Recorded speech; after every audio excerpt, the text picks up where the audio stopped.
used to hate that. But then ever since Corona, wala na. Sinelas na lang. So I don't really care about my shoes at all. Yeah. It makes you really realize na all of those things, wala, nothing. Yeah. You can live without them easily. Hmm. Not Eric though. Look at this collection of shoes. My gosh.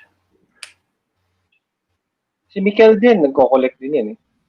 I don't collect. I like what I buy, and then I really wear them. Like, what happens if I buy one shoe, I'd wear that for like 1 month every day, and I don't like clean it, and just it has to be really. I have flat feet, so it has to be super comfortable. You know?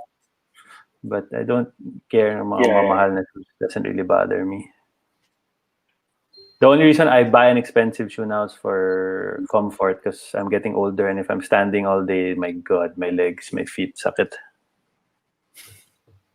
Yeah. Well, what's your shoe of choice now for comfort?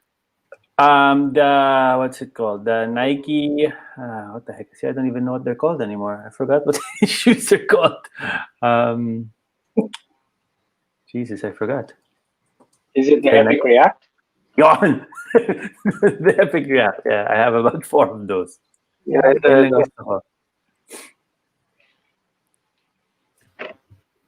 so I have the Epic React na Paris edition. Uy, pucha, dapat ako yung may ganyan Dapat ikaw dapat merong ganito. Where did you get that? Diba? Here? No. Abroad. We got it from outside. Yeah. Kasi this didn't drop here. No wonder. I would have gotten that if it had my name, or at least for my son. Here we go, boys. Let's go. Boys and lady, right. We have Celine here. Here you go.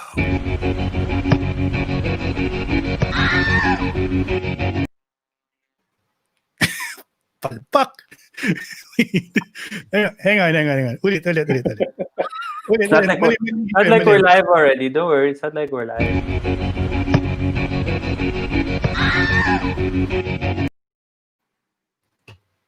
Here we go.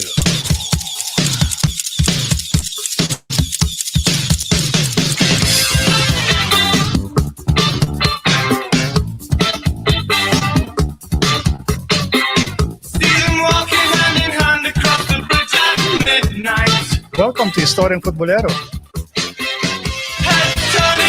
My name is Ron Poblete. I'm with Mikel Paris and Eric Madrazo. And we have the lovely Celine Veloso joining us tonight. Kailangan nyo mag-relax. You want to be stress-free? Celine is your gal. Tama, Celine? All right.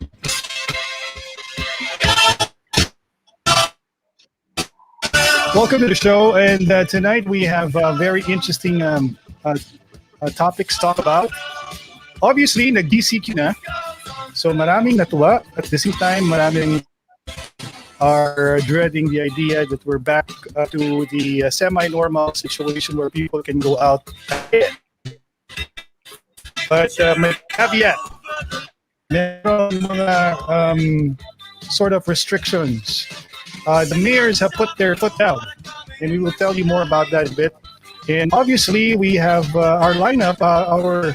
We want to talk about the curfew that they will be imposing on the cities. And we have also good news for people who are looking for a massage, because I think at a limited capacity, you can get a massage now. Bawal pa rin ang body massage. No body massage. You can do a foot massage, but body, wala. Bawal. So we'll talk about that as well. Problema natin the bar owners, because I think that's an issue. And si Gordon nabayaran na. And Mikel's memes is also part of our conversation. The pasaway of the day. And how to be stress-free, like I said kanina, with Miss Celine Veloso. All right. So welcome to the show. Don't be shy. You can post your messages below anytime, okay? If you have any questions or you want to be part of the conversation, the istoryahan dito sa Istoryang futBOLERO, feel free to do so, okay? You're part of the team. You're part of the group. So please share the streaming as well that's happening right now to your friends. Okay, we're good. Kumusta, Mikel? Are you happy about the GCQ, or you Oh. are a little bit worried? No, I'm happy because people can go back to work. Because like I said, so many people are out of jobs. Na mawalan ka lang ng isang araw ng sweldo is a big deal. So what more, 2 weeks? So I think that it's okay not to return to work as long as it's safe and the employers do their bit, and the citizens, the employees do their bit also. I think we should be fine. Yun lang. I mean, obviously, still madami pa rin cases. I'm just focusing now on the number of the deaths, the death rates, and then the hospital capacity. Sana tuloy-tuloy lang yung hospital capacity mag ano. Are we there? So Buti yun. na lang magaling yung ating SAR for si Dr. Vega of SPMC. Di ba, Rick? Kilala mo si Dr. Vega, Rick? In charge of SPMC in Davao, the very controversial hospital na hiniritan ni Maria Ressa. Na bakit daw ang Davao may ganung klaseng hospital at laki-laki daw ng ang narinig sa PhilHealth, 300 plus million daw. Hindi man niya lang inisip na ganun talaga, kaya na malaki yung hospital na yon, and it services the entire Mindanao region. So, sorry ka naman sasabi mo tonight. Si Dr. Vega, what's your impression on him? Well, I think he's a man of integrity. I don't know him personally, but family, people from the family knows him. May bisita tayo. Say hi.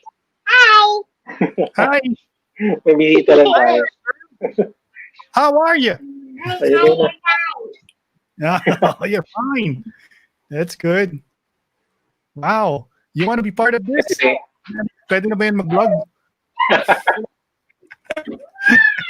Paglaki, she's gonna vlog about her toys, malamang, and her stuff.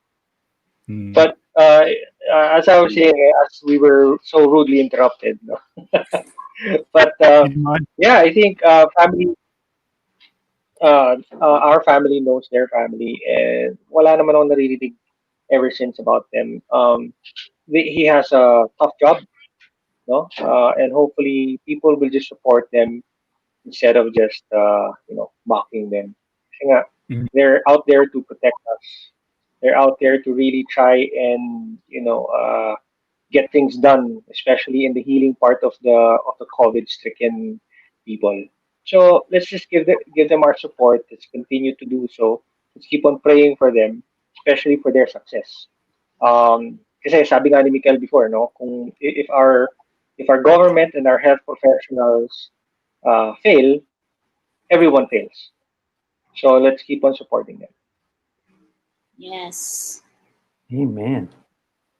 Well, you'd be happy to know that, according to Dr. Vega, yeah, he was, now kasi when they do the press conferences, lahat ng mga different SARs are being are given the time to talk about the progress they've made so far. So as Dr. Vega has mentioned that they are already, they have an integrated feedback mechanism, ang tawag nito, parang meron na silang call center, Mikel, na that will connect all the hospitals. So may referral system na sila, yun yung tinatawag nila. So may referral system through one hospital.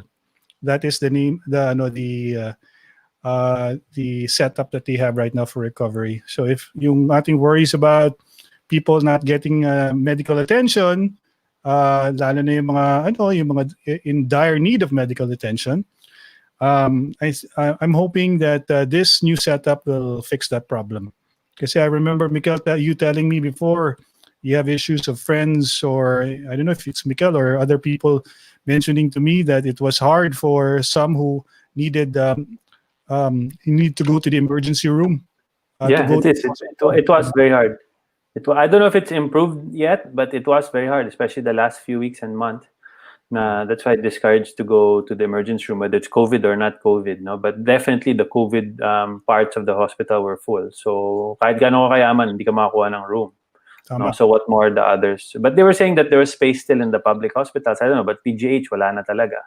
But anyway, so hopefully that 2-week break will have enabled the government and the healthcare professionals to figure out a better plan and execute. May nakita naman akong parang pinost sila na parang the people who asked for the timeout are saying that there is a plan now that they've agreed Yeah. with the government. So they're Very working on that.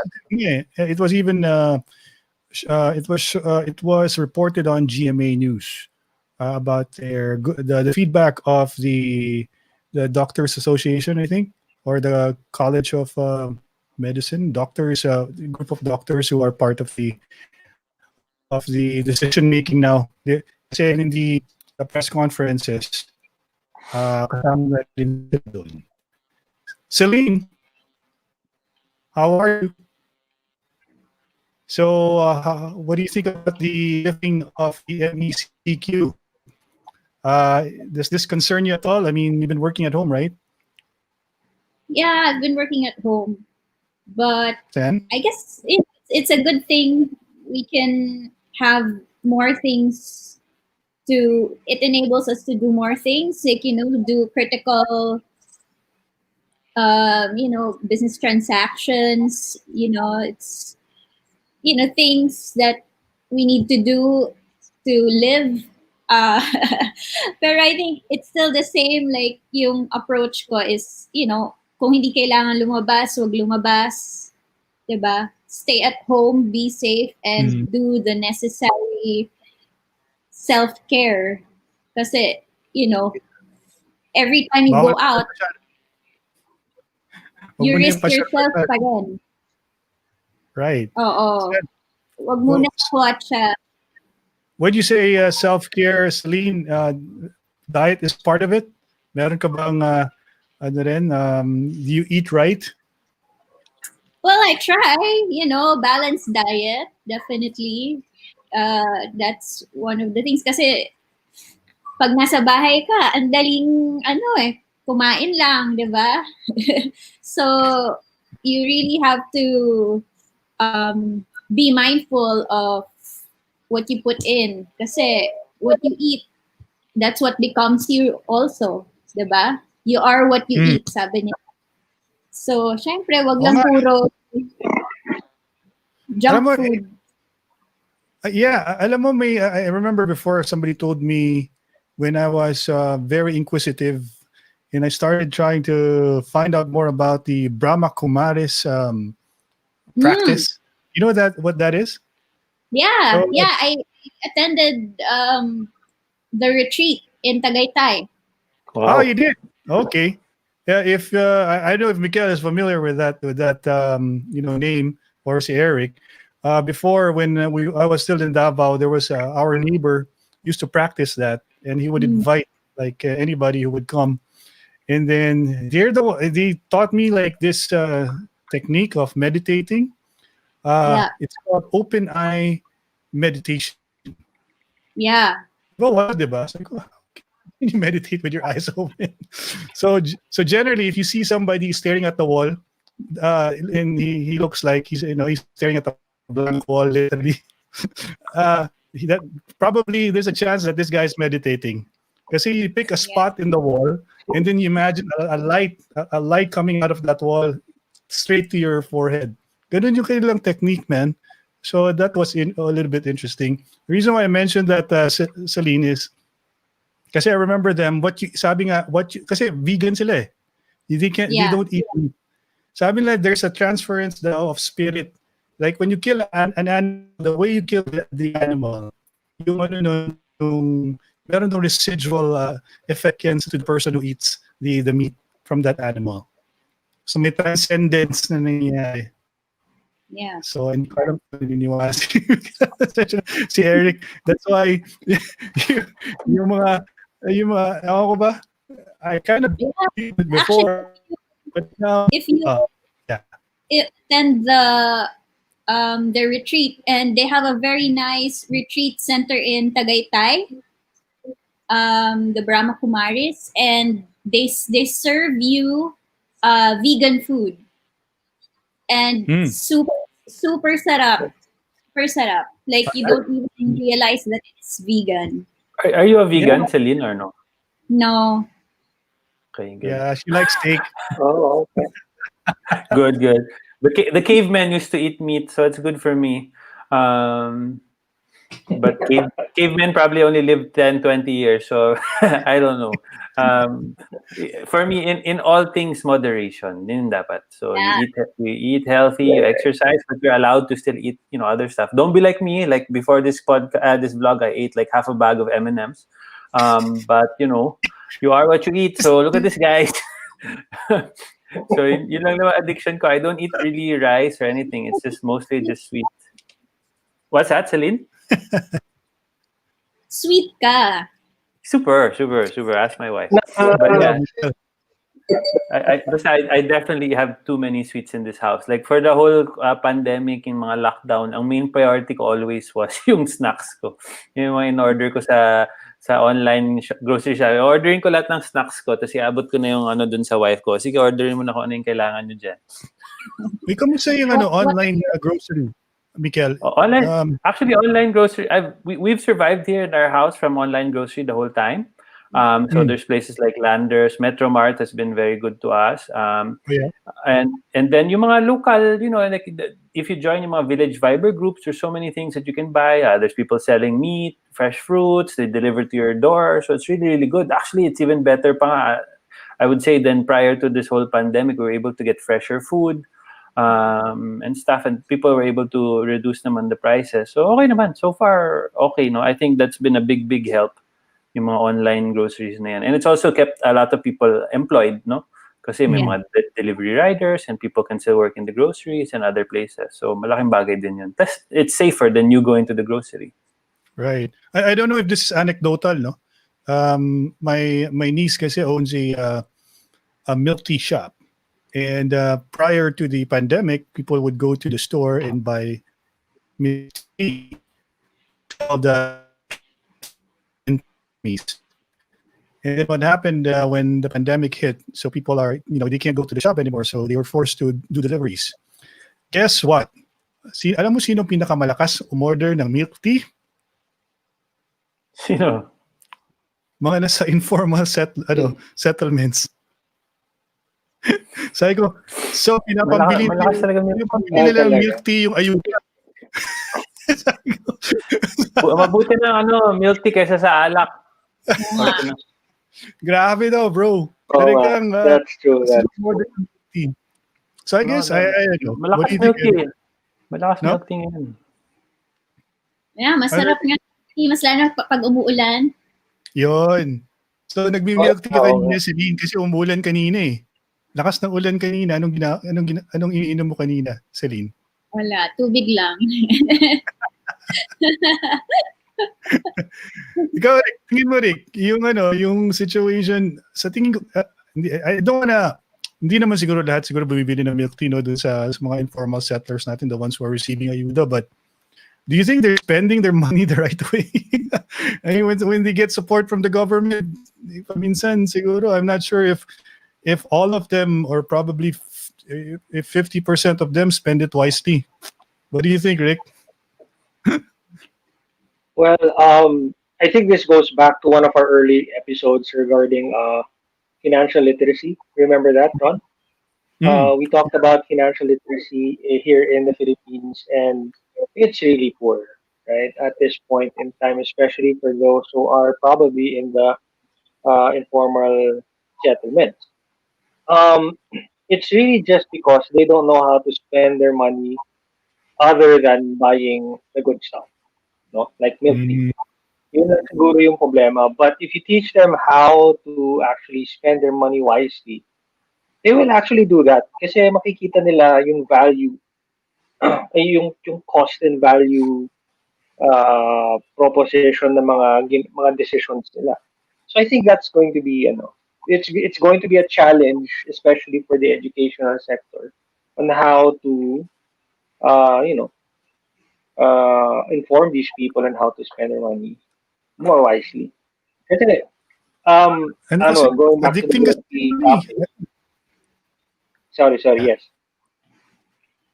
Hindi, addicting kasi ang milk tea. Once you try it, parang you look for it all the time. That's why I observe. Ako naman, when I go to the mall, kasi mag-grocery ako, do some errands, meron talaga ako isang shop na sobrang na-miss. Aside from Auntie Anne's, no? Yun! Aside from Auntie Anne's, Happy Lemon. Alam ko yan. Happy Lemon. pinupuntahan ko yung Happy Lemon talaga kasi sobrang na-miss ko yung rock salt and cheese nila na cocoa or milk tea. Sobrang favorite ko talaga yun eh. Diba? So, if ever nasa mall ako tapos merong Happy Lemon, dinadaanan ko talaga siya. Parang I pay my respects, kumbaga. We just want to clarify that we are not sponsored by Happy Lemon, but if Happy Lemon is watching and would like to sponsor us, we would gladly take your offers. Sure. Kahit sa milk tea lang a week. Alam mo dati, maalala ko yung speaking of sponsors, may iba lang ng konti, yung nasa radyo pa kami, when bago pala yung Krispy Kreme. So, napaka-smart ng kanilang marketing strategy eh. Yung mga morning shows ng radio stations, pinapadalhan nila ng box ng Krispy Kreme. Tapos, alam mo, after mga ilang months, kasi as in madalas, as in halos every morning, meron silang box of Krispy Kreme. Biglang nagsitabaan yung mga morning show. Kasi wala eh. Krispy Kreme na Krispy Kreme. Tapos when may box bahay nyo, anong gagawin mo doon? Di ba kakainin mo? Si Celine, parang sweet tooth yan. Parang feeling ko lang. Kasi napapangiti siya. You have that smile on your face, Celine, when you hear milk tea or donuts. Yeah, I mean, come on. Who doesn't like sweet stuff? Di ba? Sa bagay. Totoo. But are you trying to control your sugar intake, Celine, lately? Or... Well, I mean, like what Mikkel said, everything in moderation. So I go by that. Alam mo yun. Pero like, I don't also deprive myself kung gusto mo talaga, 'di ba? You deserve it naman, 'di ba? So, why not? Bagay. Yeah. Why not? Right. You have to enjoy. Actually, tama si Celine dyan because there's some people that they go through all these mga deprivation diets where they talagang avoid everything and starve themselves. And you lose weight. No doubt, you will lose weight. But what happens is you gain it back with a vengeance. Kasi when you finally are allowed, parang you don't have the discipline and it's harder. So it's easier said than done, obviously. But I know so many people who went on those mga grabe na crash diet na kung ano, but pagkatapos ng diet, babalik lang din kasi it's so hard. You've deprived yourself for so long. And then you just get hungry and you just eat everything in sight, no? So, mahirap talaga. It's easier said than done. Like I said, if you had Celine's willpower and discipline, probably she's you. Nice. But sa atin, medyo mahirap na.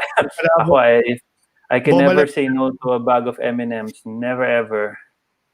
Well, also, it's knowing yourself, di ba? Knowing your body, like, kailan ba yung limit of when it's too much? Or when di ba, dagdag bawas yan eh. So, kung magsisweets ka today, babawiin mo sa exercise or hindi ka na lang mag-rice or whatever. Yun, hindi ako nag-rice. I exercise every single day without fail. Yun, Pero mataba pa rin. Pero okay lang yan. Alam mo, problema kasi dyan sa ganyan, Celine, lalo na pag, sanay ka na kumain ng, kunyari, you start eating, say, ice cream. After a long time of not eating ice cream, you start eating chocolate ice cream. Tapos bigla na lang magiging habitual siya bigla. Kasi nagka-crave ka every day. And I think that's what sugar does to you eh. So bigla na lang pag nangyayari yan parati pag nanonood ka ng Netflix or ng TV Plus. Di ba? May TV Plus pa ba? Wow!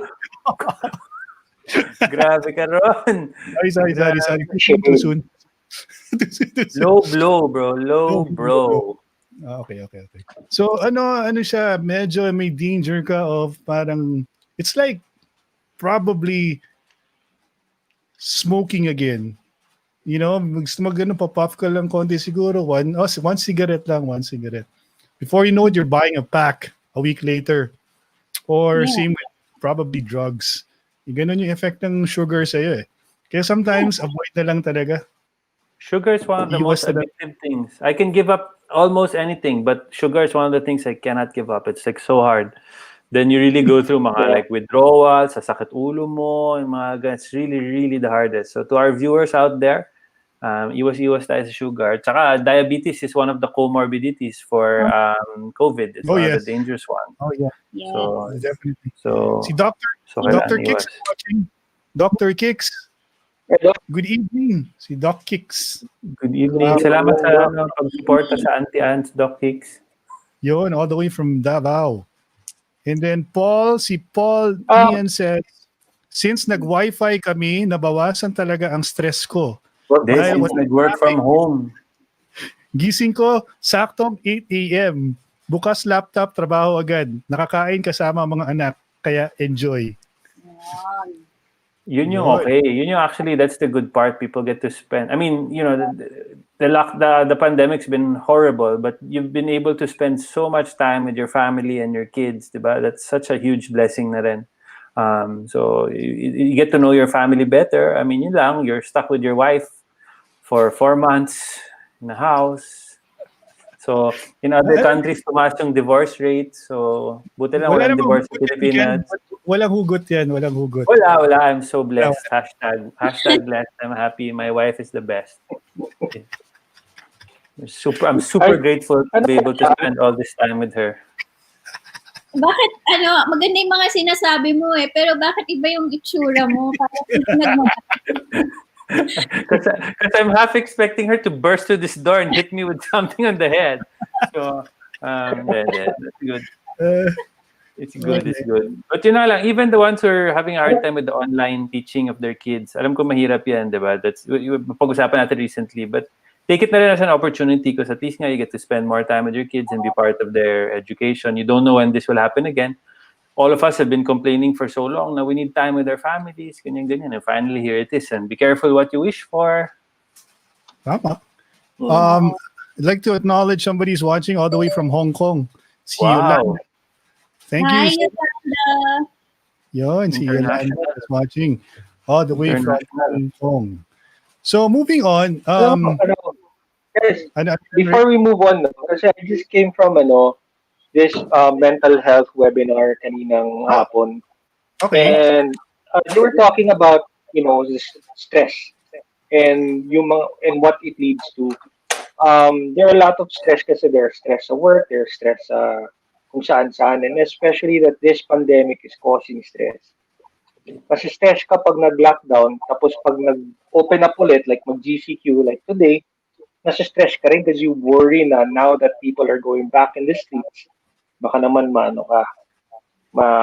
there are more infections that are coming. So, one of the things na pinag-usapan doon was what stress does to you. And isa doon is really eating.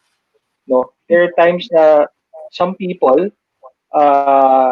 either natutulog lang sila at natutulog, walang gana. So yun, parang may anxiety, depression na sila. And sometimes depression and anxiety can lead to eating disorders naman. Kain ka lang din ng kain. And I think dito sa Pilipinas, yun ang nangyayari ngayon eh. Kasi kung tingnan mo lang sa Facebook, ang dami na nagsasabi na hindi na ako nang-fit sa pants ko, I gained so much weight during the lockdown, like that. And perhaps it's a sign also of, early signs of anxiety na naghahanap ka ng something to do to cope up with those with the stress that you're experiencing during this time. I just don't know, Eric, kung if in equal measure yung effect ng pandemic is kasi merong mga tao na who binge eat because of stress, but meron din tayong mga kaibigan kasi na they're kumbaga sabi sa akin ng like if you know Ebong, 'di ba? Ebong Hoson. He said he's never been fitter daw in his life dahil may time na mag-workout. May time na mag-workout. Ron, tama yan. Sa totoo lang, I know so many people who lost so much weight during this lockdown, got super fit because they've had nothing else to do, and they also use exercise to beat the stress or the worry. So like me, even if one of the things, like even if I hate the treadmill with a passion, like hate it. But I got one just because I'm stressed or I'm worried about something. I'll get on the treadmill, I'll run, I'll watch a show on Netflix, and it's good for your body, diba, to start running. and do all of these things. And also, maganda yung mga you're able to exercise as a family. Kami, apat kami, nag-exercise together, me and my 2 kids and my wife. Something we'd never, ever even would dream of doing before. And so I know a lot of people who really got, like, they're fitter than ever during this lockdown. I'm so jealous, and every time I see them, like, what the heck? Ako lang yata tumataba dito, you know. But my doctor Dalawa friend, tayo. si RJ Pisigan, si Ramon Pisigan, all the doctor all the way from the States, yan.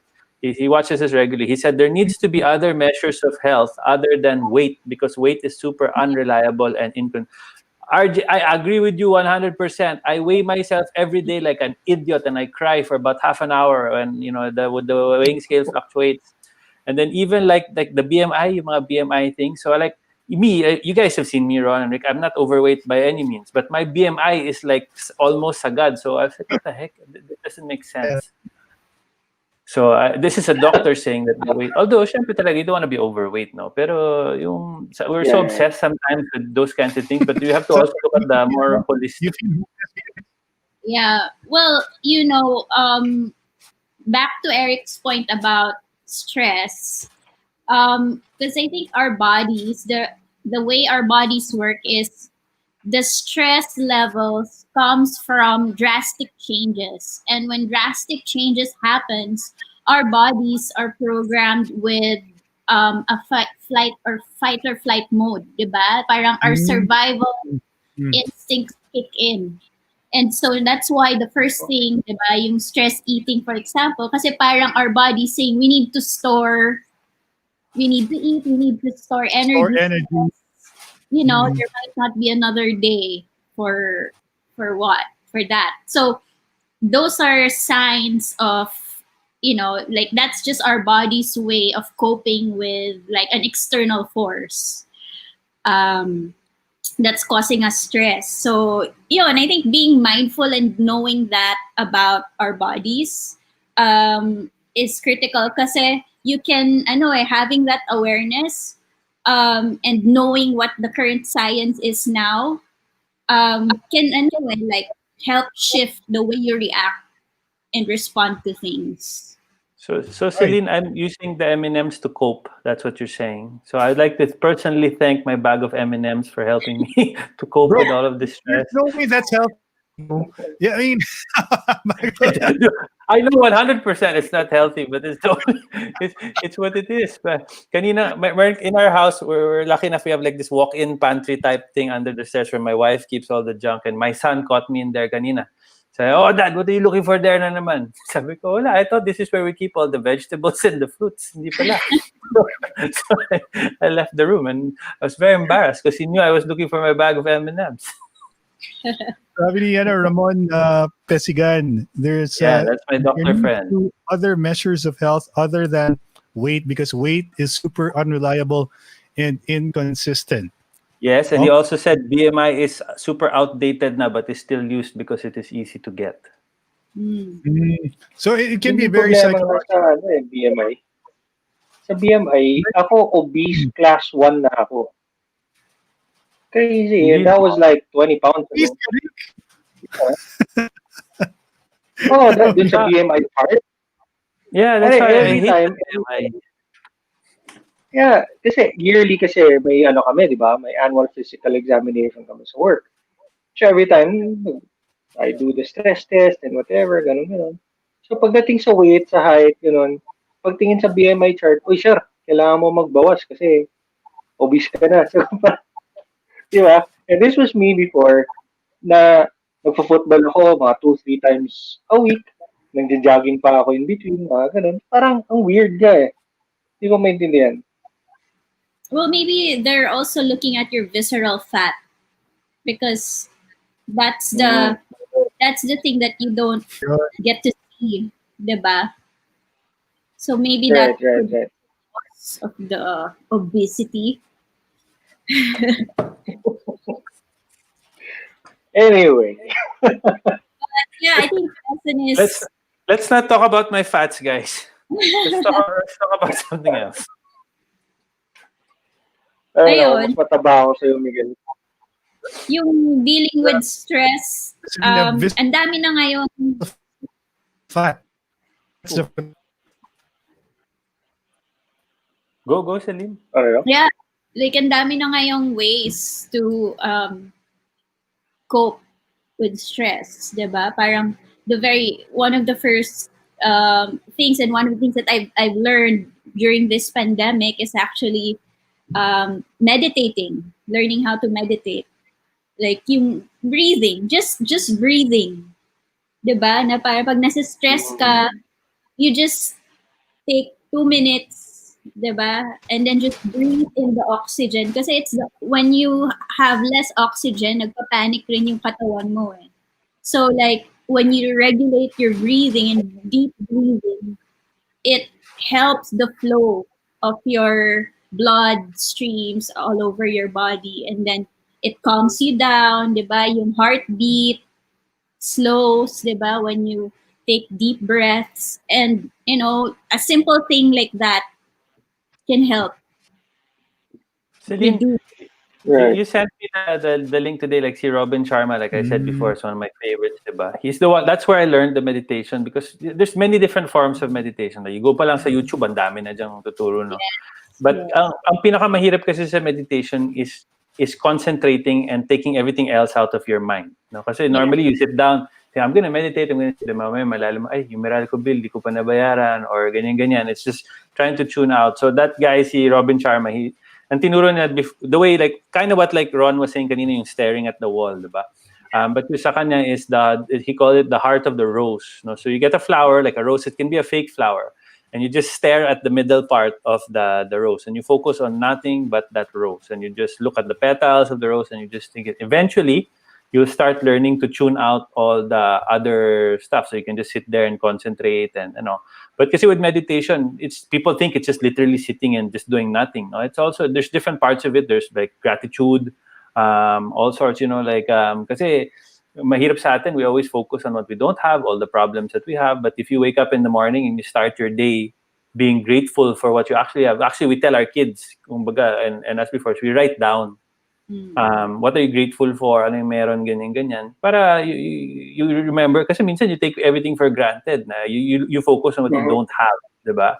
Yun yung madali. It's like, I didn't get this deal, but then you look, oh my gosh, my house is still here, my family is still well. The business is still going, mga ganyan. So, but it's good, like what Celine said, is that if you're getting stressed or ganyan, go somewhere, find a peaceful place, as difficult as it is, find a peaceful place, sit there, and just try and focus, deep breaths. Breathing is super duper important. Again, you follow Celine, tingnan mo yung mga Facebook, niya dyan, matututo kayo. Yeah, Oy, so...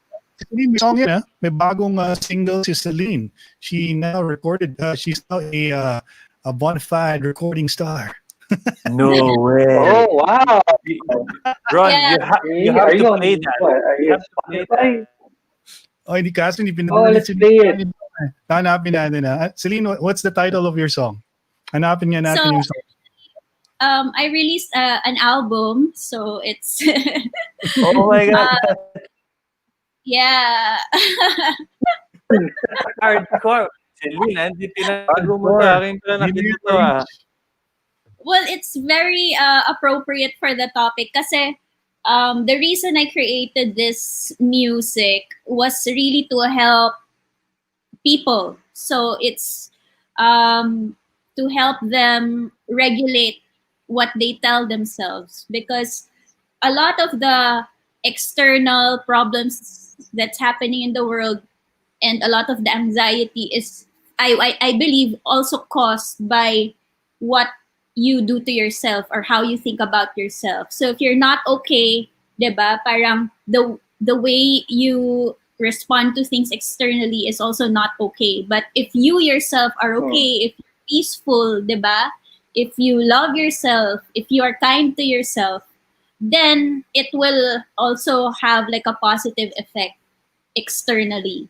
So for me, like, I created this music with my cousins with the intention of actually influencing people to change the way they talk to themselves internally. Yeah, and of course, as well. Yeah.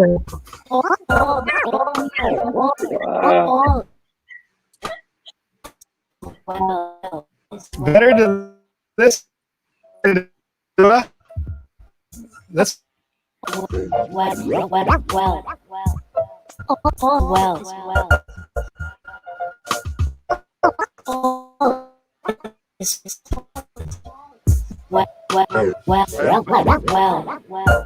Pwede pa kayong ganyan pag gumigimik ka. I feel peace with every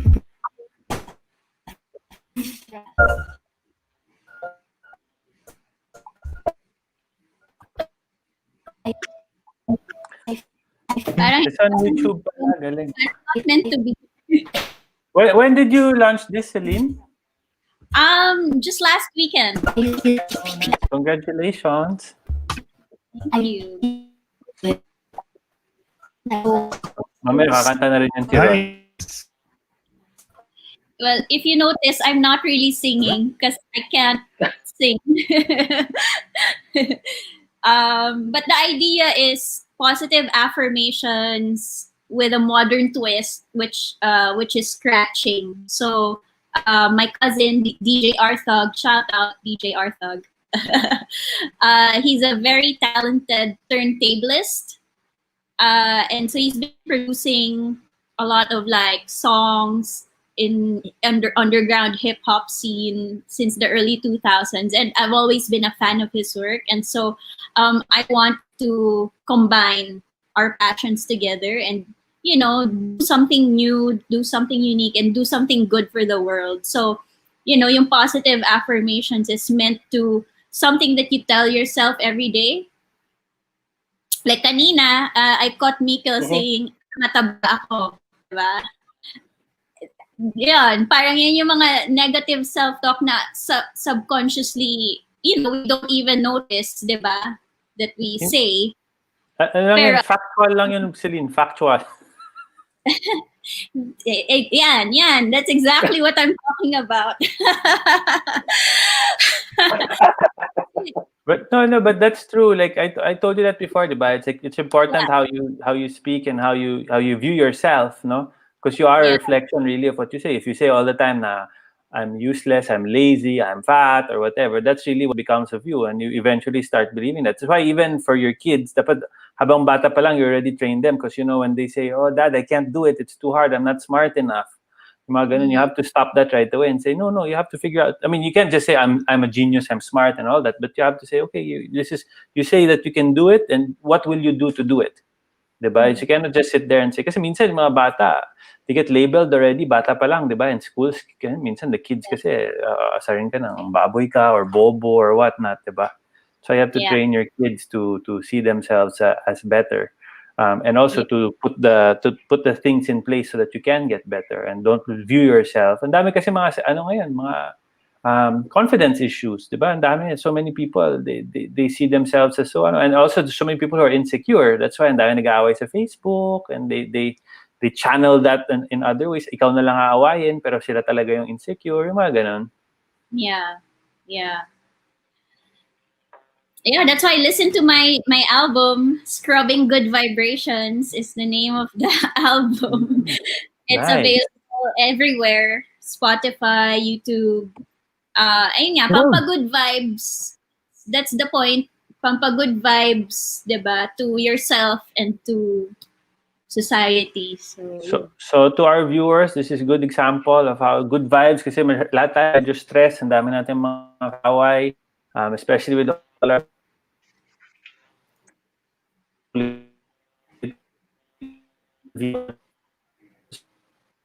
looking at the good things in life. Kanina lang I was having a discussion with the internet. I was having a discussion with a friend because there's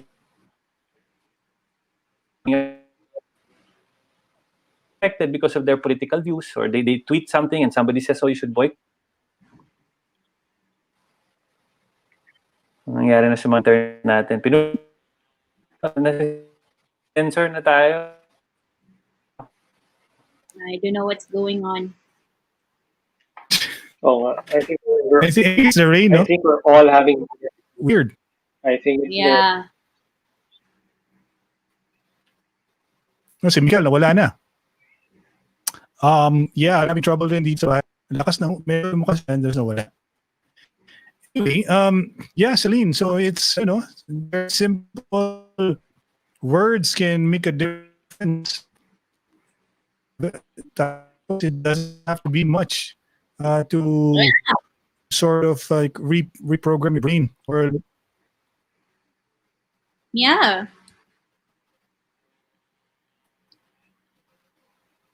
Hello. Kasi parang ano, 'di ba? Yeah. Kasi 'di ba parang ano, we always see these TV shows or stuff on TV na when people wake up, they brush their teeth, and after brushing their teeth, in front of the mirror, they say, you're gonna make it today. May mga ganun sila sinasabi, di ba? Parang, oh, you're a good guy, you're gonna do this, you're gonna smash that interview and stuff like that. And some people think that it's really funny. Some people Mm, think that even to the point that it's taboo when mm. you talk about that. But it really helps it. It really helps. It gets you hyped. Diba? Yeah. Um, And it's ano na, parang scientifically parang similar. proven. Dati kasi yung mga ganitong practices were seen as like, parang new age or yung Mm, not real science, 'di ba? Pseudoscience. right, But right, right. now there's actually scientific proof that it works because everything is made of vibrations, 'di ba? Everything has energy. So the words you speak has Yeah, an energetic frequency. It has vibrations. So I don't know if you've heard of this right. experiment by like a Japanese doctor. Na he just took um, glasses of water, and then he played like he talked to the water, and each like Mm-hmm. water he said positive words, and then the another one would be like a negative word, and then he froze that. Tapos he looked at the patterns of the water under the microscope. So yung mga negative is like super pangit yung pattern na magulo. And then yung positive words was beautiful Uh-oh. patterns. Mr. So Emoto. yeah, exactly. So yun, so little things like that, even 'di ba? Parang kasi our bodies are made up of mostly water, 'di ba? So that's why the words that we say, the thoughts that we have, that's all vibrations, and it affects us physically. So that's how it manifests in physical form. So hindi siya pseudoscience, it's actually real. It's proven, and it's Right. true. You know, I read this book a really long time ago. I was probably 20 years old at that time, and that was a really long time ago. Anyway, Hindi, so a few years ago lang yun, Rick. Oh, naman. it's quite a few years ago, mga 5, 10 years. Mm. Pero it's the title of the book is The Celestine Prophecy. It's Mm, written by James Redfield. It's actually para action suspense na novel, but it talks about this kind of energy that people discovered.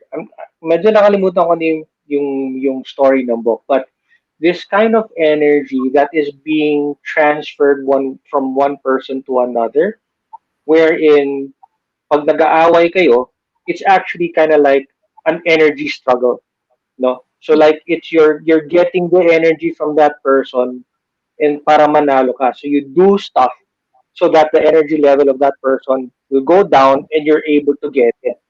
And once nanalo ka sa argument, you feel parang all powerful or something like that.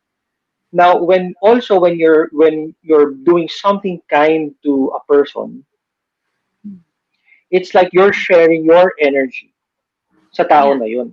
So yeah, this person, whether this person is fine or probably feeling down, if you transfer some of that energy, that positive energy to this person, it uplifts that person. Parang something to that point yung book na yun. It's a really good book. It's suspenseful.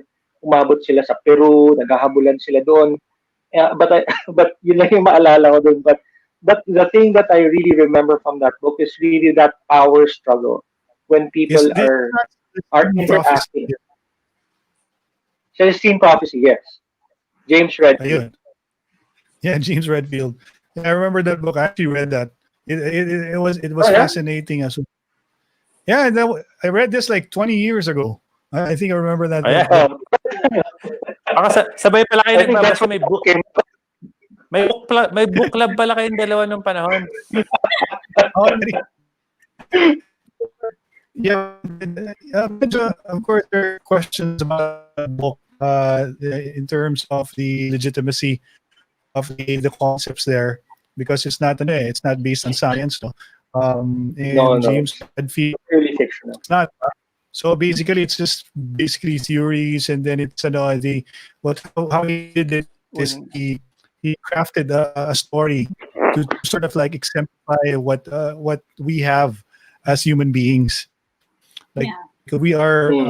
ourselves a form of energies that interact with each other, and and the thing is, people always mention that, diba? No matter what belief you have, if you're very religious, for example, if you go to church, right, and people start saying, even the Christians, they have let's say victory. If you attended the Victory Christian Fellowship, one thing you'll notice or you'll experience is the energy of the singing, the energy of the crowd, the energy of the pastor when they speak, and there's like an interchange that happens between the audience and also the speaker, and then you leave the place enlightened, and you feel like, wow, I feel good. I feel so. That's why you always go back, and then you become part of the community. Um, and one thing that's common between that, practicing your faith and practicing siguro like somebody who's doing Brahma Kumaris, or somebody's doing Tantra. I just saw this. I saw this. I saw this documentary on Netflix. It's called Health. Something to do with wellness. I forget the title. I just look it up. They have like a series of episodes to talk about different wellness, Health. health, right? Health related practices, which included that. Unwell. Unwell. There you go. Unwell. Right. Unwell. And they had an episode about tantra. So, but syempre, the people think when you talk about tantra, it's about sex, right? But it's not really. Ay, nako, Ron naman, oh. No. I'm just saying, man. Like, kailan ba naging sikat yung tantra? Dahil kay Sting, di ba? Sting, kay Sting.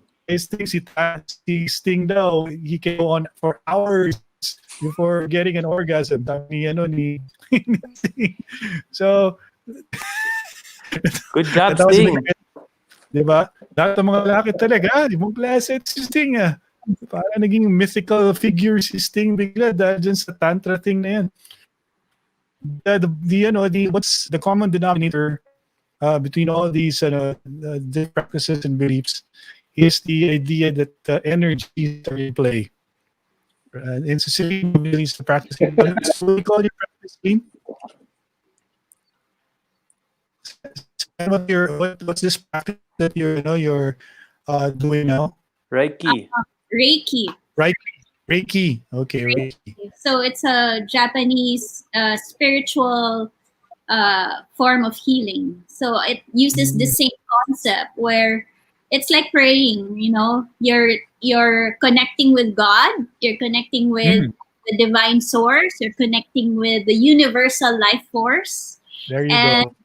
And through you channel that energy from God and give it to someone else to heal another person, to balance the energy of that person. So when I made my music, I was channeling Reiki as well, so that the Reiki energy can be also infused in the music, in the vibration of the music, so that the listener will also receive the good vibes.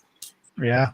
And what So better way of what better vessel for that energy? Music is really like the universal um, thing that you can use to sort of like express emotions, express your sentimentality, and basically you're sharing energies when you use music as your platform or as your vehicle. yeah. Um, diba? Mm. So that's So why, diba, like, there are songs na some sad songs, there are happy songs, kasi yung emotions are felt through the music. And, if you want to feel good, kung stress ka, music is such a good way I, to, I, I remember to like Celine, Cliff, right? Si Cliff, if Cliff is listening right now, sorry bro. Ikukwento ko ito ngayon kasi I think it's what we're talking about. So he had this experience of breaking up with somebody, and then he ended up like in the car, and then he was tuning into this really cheesy radio station, right? Like one of those cheesy radio stations, like siguro Love Radio or something. And then Michael Jackson, You Are Not Alone, suddenly plays on the radio. Sabi niya biglang, bakit ako umiiyak?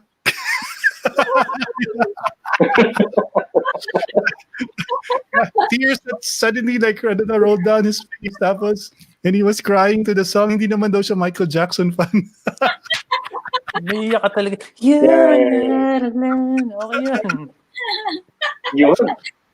naiyak siya Yari kasi ng music video. yung presence ni Michael Jackson. Oh, diba?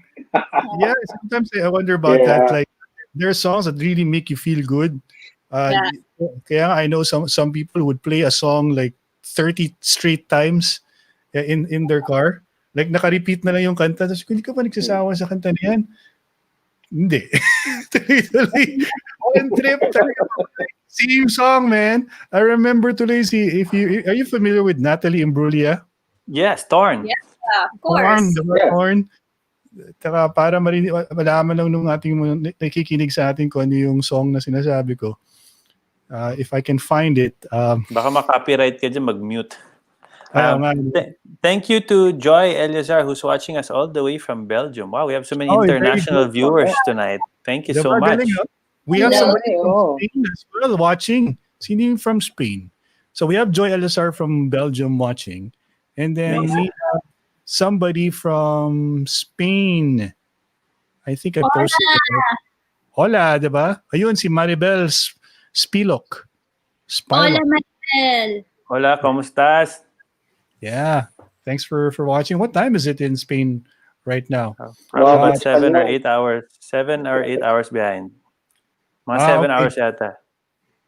They're like +4 sa East Coast, diba? It's the land of my birth. Nice. Spain ka ba? Ooh. Yes. Si Rachel Alves says, music gives me stress-free, especially pag nakakita ako ng mga Pinoy na pasaway na walang face shield o face mask. Wait, Ron, meron ka bang ngayon? Segment ng pasaway? Meron talaga. Kasama yun sa ating programa. Yeah, Meron matutuwa si sa'yo. pasaway segment. Nagkaroon ako ng background music para dyan. Rochelle, matutuwa ka dyan sa host niya, mamaya ni Sir Ron. Bawal kasi na pahiyain sila. So ipapakita lang natin yung picture tapos yun lang, happy. Oh, tingnan mo, oh. Galing, no? so something to that effect. Yeah, I was told by the lawyers, a bunch of lawyers na if you wanna show pictures like that, then just don't comment. Ano naman, di ba? It's like, Okay, may mga ano. Comment but in mute. May Data Protection Act naman eh. But before we go to the pasaway segment, so the curfew now is 8 p.m. to 5 a.m. So medyo nagulat yung iba kasi parang GCQ tapos may curfew. Ang nag-decide na magkaroon ng curfew are the Metro Manila mayors. Kasi sabi nga nila, di ba, kaya sila nag-recommend na GCQ uli, pero stricter implementation daw ng GCQ. So I guess what they meant by that is there are rules that you have to follow, including a curfew between 8 p.m. to 5 a.m. So ang concern natin are the malls, of course, because they're supposed to be open until 8 o'clock. So have they made adjustments, Mikael? Do you know any? Yes, yung iba nag-adjust to 7 or 7:30. Depende din. Some stayed at 8. Yung concern more lang naman is not so much for the people who go, it's the employees of the malls. No? Because a lot of these guys don't live very near to the malls. So medyo mahirapan sila pa uwi. So I was hoping, I mean, I don't mind na may curfew, but I think they should have adjusted it maybe a little later, at least 9 or what, no? And yung argument kasi ng ibang tao is, okay lang naman mag-sara yung mall early, but you have to remember like yung mga restaurants, ang restaurant, umaasa lang yan sa lunch and dinner crowd nila. So for the ilang months na lunch lang meron sila. Ngayon wala nang dinner event, 'di ba? So I think they were I mean, Antians were not really a dinner brand anyway, but it's the others that kawawa then.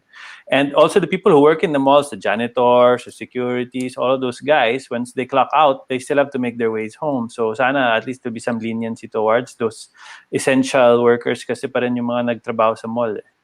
And also in other areas, not just the malls. I told somebody recently na siyempre nagrereklamo kasi siya na overtime daw sila, walang bayad. Sabi ko, alam mo, buti ka nga may trabaho eh. Iba wala. Wala sa trabaho ngayon. Well, there's this thing I going. don't know what article about that. Hello. Di ba, may shinare si Hubert kanina, di ba, Rick, sa group natin. But that's been going around is that, you know, like, for a lot of people, there's a lot of people na walang trabaho ngayon. So you should be fairly grateful na we still have employment, as difficult as it is. But also naman, employers, wag naman abusuhin na, pasalamat ka, may trabaho ka ngayon. Therefore, work 24 hours a day for me, halos wala kang sweldo. Dapat ganun din. Like Celine said, balance din and moderation. But I think as employers, we still have great duty of care for our employees. Kasi just because pwede na, may GCQ, di naman ibig sabihin na wala na yung virus. Kita naman natin, daming case, diba? So if anything, kailangan mas protected pa ang mga empleyado ngayon. Yun lang. I think sana yung mga mayors, they can consider those ones who have to go home from work. Kung ikaw, gimmick ka lang, iinom-inom, fine, dapat yari ka dyan sa curfew na yan. But yung ibang mga tao na pauwi, mga nagbibisikleta pa, so syempre mahirap yan, diba? So sana lang maano sila dun sa curfew, kawawa din. Yun lang naman yung concern ko dun sa curfew. Yeah. Actually, in curfew, I think it makes sense kasi it's really trying to keep people indoors. Diba? Pagtapos ng day job mo, uwi ka na. Diba? True. But you know, sa totoo lang, ang dami pa rin dyan, mga umiinom-inom, kahit dito sa malapit sa amin, may construction site, they let all the contractors stay there. Pag gabi, gising sila hanggang late, nagiinom-inom ko, ano ginagawa, pa-music, so hindi mo rin alam. So, it's also really a matter of implementation din. Kung lahat naman sila nagka-curfew, hindi naman in-implement ng LGU ng matino, wala rin point, diba? Doon na naman tayo sasabit sa mga LGU na naman na not able to do their jobs, no? And again, the people have to be responsible enough to police themselves, but yung sa mga area na hindi, dapat papasok na dyan yung LGU. Alam mo, mag-check ka lang, Rick, ng mga Facebook page ng mga LGU, kuwari Muntinlupa or what. Tuwing mag-a-announce yan sa Facebook nila, basahin mo yung mga comments. Ang dami mo yung mga comments ng mga nagsusumbong. Dami nyo ganyan-ganyan, kapitbahay namin, ganyan-ganyan, nagbibidyo pa. Tawan-tawa ko, pinabasa ko yung mga ganyan. Nagsusumbungan sila dun sa Facebook. So sana nga ma-implement na matino yung curfew and they consider the welfare of those who are working. Kawawa din. Yeah. True. Si Clark Kench, disadvantage of work from home, akala ng mga ibang companies dahil WFH pwede silang demand ng mag-work kahit beyond normal business hours or even on weekends. At times unpaid overtime work. Yes, I'm thankful na may work na din, pero minsan kasi ang abuso lang. Okay, hindi natin iwasan. May maganito din. That's true. There are May point. Yun nga may point siya kasi, I mean, I know of a lot of people who've been saying na ever since this happened, tong work from home na nangyayari, mas busy tuloy sila. Mas busy Oo. tuloy yung mga tao. And sometimes I also So feel that. busy. Pero pag,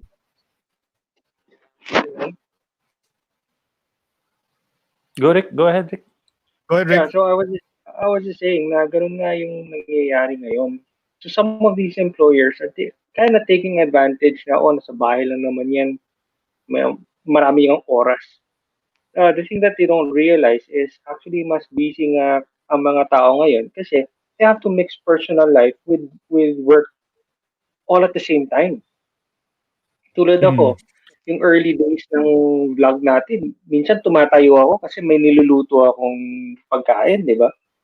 Pare, sandali lang, balik lang ako at luluto ako, at balik na naman ako. Ganun. Di ba? So, medyo mahirap eh. Medyo mahirap siya. Rick. Bigla yung bachelor ng Rick. For a time there, you were Di ba? wala yung family mo. Oo nga eh. Well, So, but Ikaw, tama Sam. naman, there's really some bosses kasi or employers that medyo talagang balasubas. I mean, they expect, even prior to lockdown, alam mo naman natin, everybody's worked for a boss that demanded so much na didn't really value work-life balance. Yun na lang sa Antians, that's always what we offer the employees when they start. Sabihin ko, I cannot give you the highest salary compared to our competitors, but what I can guarantee you is when you work here, your work-life balance will be better. Kasi kami, pagka 6 o'clock na, whatever, we close everything. Kailangan everybody leaves. Kung may mag-overtime, they have to let us know bakit and they have to justify it. Not because I'm kuripot with the overtime. It's because I always say na, especially this sa Pilipinas, yung commute nila is 2 hours to 3 hours to get home. So they're not having meals with their families. They're not having, breakfast and dinner wala with their families. And children need to be with their parents in those crucial. That's when you talk about your day, how was school, yung mga ganyan. And I'm super passionate about that. So, like for me, you'll never, as a boss, I won't call you on a Sunday and say, "Oh, what's this? Where's my report?" Never, ever. I mean, hopefully my team members are watching this and can vouch for that, because I really believe in work-life balance, because it's super important. It's, if this goes on, that's why I'm so passionate also about yung traffic and all that, because it takes so much time from people that should be spending with their loved ones, and you're going to be raising children who didn't spend time with their parents and large chunks of society, and this is very dangerous, no? We will have to pay for that. So sana lang the employers, even now, kahit work from home, yes, you can demand a certain amount of productivity for your team, but within reason naman, and also provide them the tools that they need to be able to do the job properly. And also my advice lang to employees or anybody watching this who works in the corporate world, it's also really a matter of being efficient. No, you don't have to spend 8 to 10 hours doing a task to show me you're good at your job. Yeah. Minsan kasi they'll do it so long and you say, but why is it taking, you can do the same thing. If you're efficient, you can do it quicker, and then you can focus on other things. So you can spend time with your family. Ang mahirap lang kasi ngayon, daming distraction din sa bahay. Siyempre, your family is there. And then also Facebook, number one. Facebook, so check muna ako ng 1 second lang, check ko lang, mamaya 10 minutes later, nandun ka pa rin, nakikipag-away ka na sa mga, di ba? So those are the things. It's harder. A lot of people here in the house who work from home, they're able to focus more, but some people naman it's the opposite. There's too many distractions in the house. Yeah, and if I can add advice to the employees, it's also important to have a good relationship with your employer, kasi you can, be honest about the challenges that you're going through, diba? Like you're working from home. So, if you have a good relationship and you're communicating well with your employer, you're able to tell them na, okay, I think I'm working too much, or diba, parang this is too much to ask already, I need time to rest or whatever. That's Then, also part of like the environment. Sasabihin sa ng employer mo, sige, kukuha na lang ako ng bago kasi madami naman naghahanap ng trabaho. Mga ibang mga employer, mga balasubas talaga, I promise. Si RJ kasi is what he's my friend, the doctor from New York. He's saying that work from home is not as busy, and why they do not understand that we mix work and normal life with children who cannot go to school or mix with friends. So it's really like we're fairly blessed here in the Philippines because we have the option of helpers or relatives who can help us take care of our children while we work. But imagine dun in other countries also na mga walang ganon. So like, if you had to work from home, but you still have to help your kid with the school and all that, di mo naman pwede pabayaan lang yung mga small children dun, di ba? So we have to be conscious of that. Online learning. So, sometimes the parents need to be there while their children are in school. So that's But I found that I read an article that said, because everybody's saying that work from home will be the new normal and that's how it's going to be forever, no? But there was a study that they did na parang, for like project-based work, na it was not as effective. Yung mga projects were getting delayed because of the lack of collaboration. Because minsan you need the face-to-face collaboration. You see each other in the office, you say, okay, tara, meeting, let's get this done. It wasn't as effective via Zoom or Google Meet. So they're saying that the work from home will not be as sustainable. Although it's a good option for me, like instead of 5 days being in the office, pag wala ng pandemic, I think maybe 2-3 days you can be in the office, the rest work from home. I think that's where employers need to be a bit more flexible. No?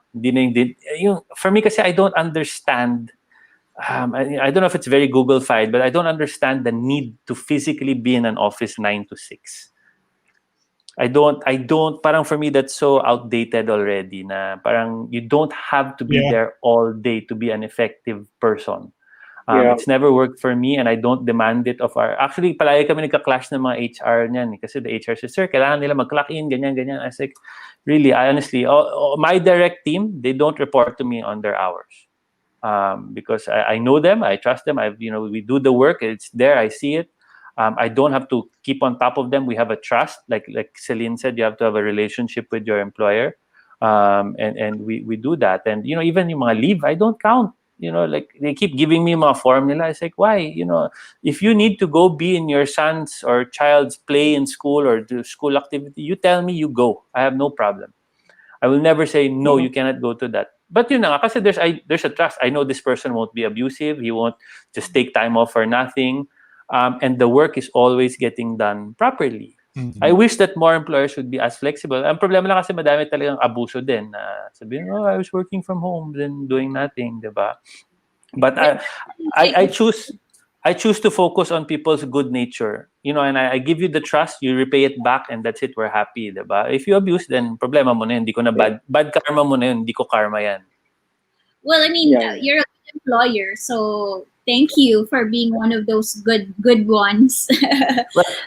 My employees are watching saying, no, he's lying, he's a bastard. Sinungaling yan. Dito pa kami sa office ngayon. Well, that's is like you, diba? Hindi lahat ganyan mag-isip. So, but I'm really hoping that it spreads more. Like with this pandemic, I hope people learn from that. Because I remember when I was starting to do this kind of management style, I was always, we spoke about this before, I always get criticized by people saying you're too soft, you're too nice, your people are just going to abuse you, they're going to do all these things. But for me, the proof is in the pudding. We are operating, I have my team, I'm so grateful because they're so dedicated. Even if I'm not on top of them all the time, they find ways because they're invested in the company. Parang feeling nila is they're part of that, they're part of something bigger. And they won't take advantage. There will be some out of 400 plus. There will always be gago. There's always expected mo na yan, no? But the way you run your company should be that the majority of people are good. They just want to do a good job, be part of something, believe in what they're doing, and that's it. No, so I'm really really grateful. But the older guys, the older generation, palagi akong pinapagalitan, saying, "Ano ba yan? Bait mo. You're not. It's just not my style, and it's gotten me this far, so I won't change it." But I'm really hoping that more people become like that because this toxic environment at work is just so unhealthy. It's just crazy. It's people spend so much time in the office. You're in the office more than you are with your family, and that's crazy. That's really, really, really scary. I don't know who started this, who invented this whole thing that you have to be in the office 5 days a week for this many hours, but whoever he is, you're a jerk. Well, you as the employer have the power to, set your own rules, diba? So, and now is a good opportunity to actually reshape it to what you want because now it's a free for all. Like everything that we thought was is no longer. So, like if there's anything that came out of this. What's that, Ron? Chubby. Choppy pa Sama, rin ako. Grabe. I mean, sama internet Ibang, mo ron tonight. Putol-putol. ibang klase yung quality ng ano. Umuulan, It's umuulan kasi. frustrating. Umuulan kasi. Hindi. So, during, Medyo madalas na. nagalit na daw si Ron Celine. So, ano yung pwede niyang gawin para ma-lessen yung galit niya? Don't say frustrating, Ron. Use your words properly, Ron. No, but I guess the onus is in the person who has the power and the one who leads people. Kasi, they set the rules, and it's I don't know. It just got me thinking that is this something that is naturally built in society where there's one person or just people that will rise above, and they're gonna be the ones leading the rest of us. Ganun ba talaga? Are we designed that way that there are leaders and there are followers, and depending on your personality, depending on how you were born or how you're built, you become a leader or a follower. So is that the dynamic, or there should be like a partnership where everything is work together? Is that something doable, or we really have that structure that somebody has to need? Well, there's always going to be leaders and followers. No, I mean, because some people they really just need to be guided or whatnot. But I was waiting to say something. Yeah, but I think there's different definitions of what makes a good leader. Yun na lang eh. Kasi before, I think there's an older style of leadership which worked. There's not to say that it doesn't work. To each his own, no. But I think with the newer age and newer things that we're learning, and the world's changing kasi, diba? Technology has changed. There's so many things, and we have to adapt. No, so that old style of leadership and management has to change. Also, that when they were having to work 10, 12 hours a day before, there was no internet, there was no even phones, diba? It's certain things. Now you can be more productive and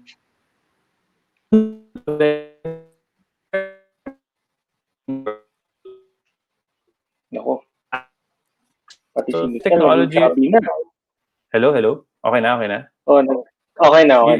Yun na nga. So with technology now, we can move forward. We have to adapt. We have to change the way we work.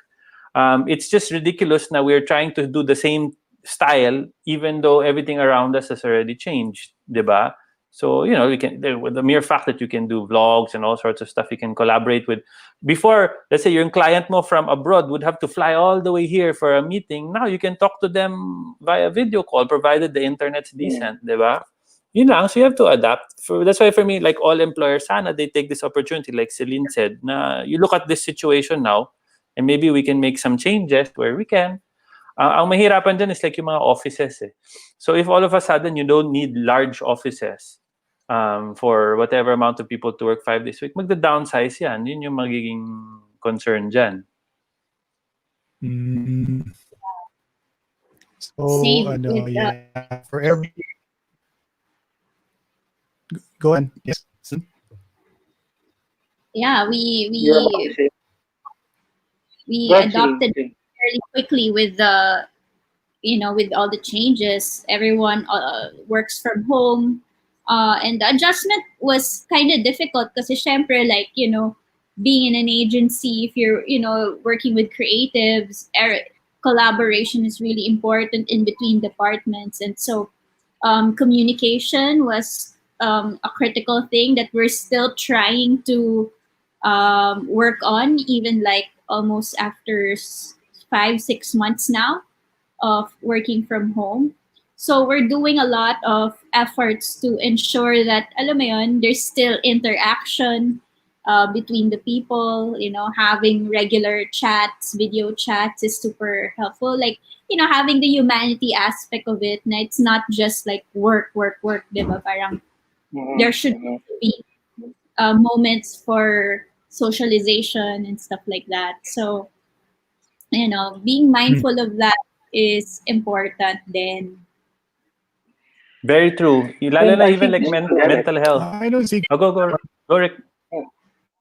yeah, and I think this pandemic is teaching us how to transition to that kind of work environment also. No, I mean, prior to COVID, yun nga, sabi ni Mikel, no, we have to be in the office every day. Kahit umuulan, kahit binabaha, kaya nga may nakikita tayong mga memes na immortal, di ba? Immortal yung mga trabahante, gano'n. Kahit na may bagyo, pasok pa rin. But I think, yun nga, this pandemic is now teaching us that hindi naman talaga dapat na sa opisina. You can stay as productive as you are in the office at home. No, it's just adapting to this new style of working at home. Yun lang, medyo maraming challenges. Yes, and lahat naman ng mga bago may mga challenges eh. But yun nga, itong work from home na to, itong COVID situation na to, talagang pipilitin ka to adapt. Kasi wala ka naman talagang choice eh. Di ba? True. Well, ang mahirap lang kasi dito sa atin sa Pilipinas, if the internet was good, it would really be much better. No, it's just that, like, as you can see Yeah, tonight, just the four of us, the internet is so horrible. It's just so unreliable, diba? But the other thing we have to yeah. be conscious of is there's so many jobs that cannot be work from home. They physically have to be there Yes, and still that's do the true job. also. So we still have That's to true. be, mindful of those and help those and find ways that they too are given. Minsan like tama yung sinasabi ni Rick, we feel like the employee is immortal. They want them to work 6-7 days a week, 12 or so hours a day, and expect such amazing results all the time. And we're so strict and we get so mad every time something goes wrong. Mm. Whereas, really as an employer or a manager, you should be looking at yung mga underlying costs. Bakit ba siya ganyan? Bakit siya nahihirapan? Example lang, Rick, dun sa Antians, we were looking at yung mga lateness, yung mga ganyan. Minsan kasi may mga late, magbibigay na ng Mm. memo, bakit late? So, just a quick example, I looked at it and I was saying to our team, I said, so a lot of these guys, they don't live near the stores.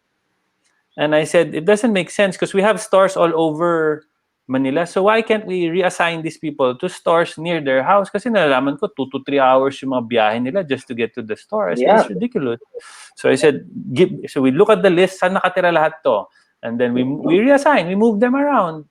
Or we just talk to them and say, bakit ka palaging late? Ano yung concern mo? Ganyan. Then you'll find out there's this backstory. Then you realize, oh, Jesus, we can fix that. No problem. Instead of immediately just, iba kasi yung mentality is, late ka, here's the memo, bye-bye. Diba? Yung mga ganun. We need to get to the thing because you'll find also that if you start moving them to stores nearer to their house, they'll be more productive. They'll work harder. They're nearer to their home. They if you need somebody to work at short notice, malapit lang sila. They're more than willing to do it. That's why even sa HR, ang mahirap lang kasi in every job interview, most people say, sir, okay lang yan kahit 2 hours yung commute just to get the job, diba? Pero pag nag-start na, late na palagi, it's like, grabe, layo, ang hirap kasi, ganyan, di ko na-realize kung gaano kahirap. So, sa interview process pa lang, we already checked. You live this far away, hindi ka pwede doon sa store, or you cannot work in the head office kasi it's just too far. Not that I don't want you here, it's just that it's not gonna be fair on you.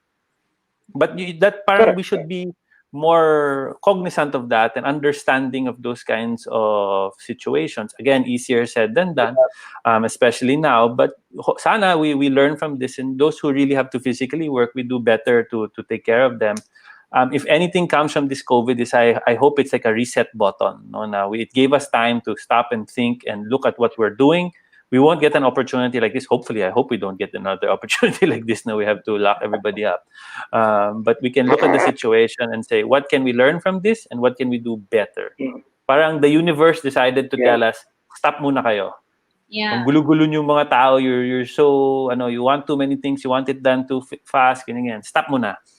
And hopefully we learn, even like for us, like kuwari lang, let's say travel becomes a thing that it's a distant thing, from us to travel abroad. Let's travel around the Philippines. The Philippines is a beautiful country. There's so many things here. Let's go around here. Diba? Let's do all of that. Sana, yun lang, at least maging, and we learn to appreciate each other. Sana, more. We're nicer to each other, and all that. The things that I saw is people really explore their creativity while they're at home. Diba? Kaya maraming nagkakaroon ng mga bagong hobby, mga bagong mga nauuso. Because, diba, they had to think creatively to express themselves in ways that, they never explored before. Things Mm. that they never thought they would. May mga plans na, they always had at the back of their minds, and then finally now they're able to do it, 'di ba? Yung mga things that you were putting off. Si Eric, nagluluto. Gardening. Oh, ako nagluluto na. Diba? Talaga? Tapos yung iba nag-gardening. Talaga. Wala pa naman akong nalalason. So, okay pa. Plantito, plantita. But yeah, it's Oo good. I nga, mean, diba? that's why it's an opportunity we've been given to try to do new things, try to do things that we've always said we wanted to do, just didn't have the time to do.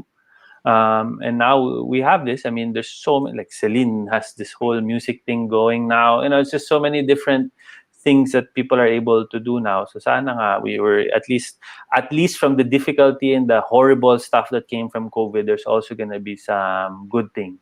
Oo. And the same Oo. with governance, no? Sana itong experience people learn to vote more wisely, na talagang importante yung vote nila for barangay captain all the way to president to senator, whatever it is, importante yung boto nyo. Hopefully also yung system, people will learn na okay, we need to change this system. So our friends who are for constitutional reform, if you're watching, we're plugging it again. Sana it's an opportunity. Yun lang, we learn so many things. Ang masaklap lang dito is after all of this nightmare and hell that we went through is we didn't learn and we didn't get better from it. Yun ang magiging... Ang message ko about that is, first of all, register to vote. Diba? Yung mga tao, maraming opinions, but you even do your part. Diba? Did you exercise your right? That's the first thing eh. Parang kung wala ka namang ginawa, kung hindi ka naman nag-vote, dapat wala kang say. Kasi, diba? It's your duty as a responsible citizen to choose someone who represents you and what you believe in. So, part of that is actually going up and, registering yourself and going out and voting. Yep. Vote for Ron Yep, agree. Poblete. Ron, tatakbo ka ba? Gee. Missed out on stuff. Grabe, dahil ko na miss. Ang dami Oo nga, yung internet mo eh. Hindi ko sana tayo. Oo, nalaman natin candidacy mo. Anyway, Nahirapan kami pag wala ka, Ron. mas productive pag wala ako. Tama ba? Hindi. Ikaw yung guide namin dito. Ikaw yung nagtatanong. Okay. Yeah. By the way, actually I was supposed to transition to a different topic altogether. I just wanted to say that there's good news for tourists, no? Because they haven't been doing business for like 4.5 months already since the GCQ. Be aware, but if you're the type of person who likes to get a those masseuses who be servicing you haven't been, earning anything for the last. And I think, and I ended up asking the DTI undersecretary from the DTI about this. So I was wondering if they can in June GCQ if the massage operators can come back. Kasi ang sabi dun sa new guidelines, sa category 4 yata sila eh. Bawal lang ng whole body massage. So pwede din sila mag-operate. So I guess they can do foot massages and hand massages na, given that they're gonna wear protective gear. So that's a bit of good news. At least, di ba, may trabaho ulit mga massages.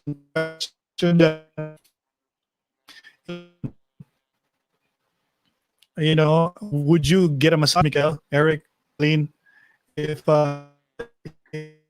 these establishments started to open?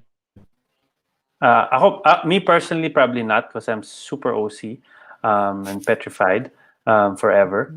But my wife maybe. But if it's safe, But the thing is, like my wife, like sa house namin, we always had a regular masahista. She actually lived in Cavite pa, and she used to come here. My schedule na yan for the week. But ever since messaging my wife saying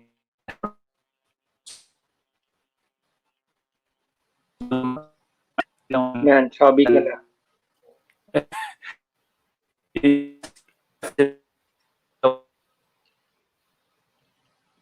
Wala na.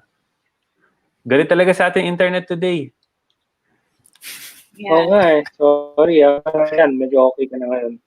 But, Tingin ko This is- I don't know if you guys believe in superstitions, but it's August 19 today. It's the start of the ghost month.